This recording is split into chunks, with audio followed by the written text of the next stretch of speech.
Жалал Абад областына караштуу Кара Көл шаарынан келдим. Кыргызстанга жалпы электр энергиясын берип аткан жерден. Ал жерде азыркы күндө балдар чыгармачылык үйүндө директор болуп эмгектенем 2017-жылдан бери. Кара Көл шаардык кеңешине 2021 апрелден бери депутатмын. Мен көбүнчөсүн буга чейин ушу аялдарга жардам берүү менен келем.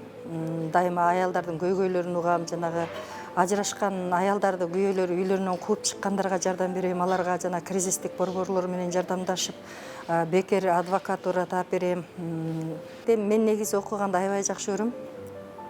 Адам баласы эч качан бардык нерсени билдим деп мурдун көтөрбөш керек. Мен бул тренингден Кудай буйруса дагы көптөгөн нерселерди үйрөнө алам. Дагы деле баягы көйгөйүм ушул аялдарга кандай кылып жардам берсем болот, элиме жериме кандай кылып жардам берсем болот деп көп нерсени үйрөнөм деп аябай үмүт кылып турам.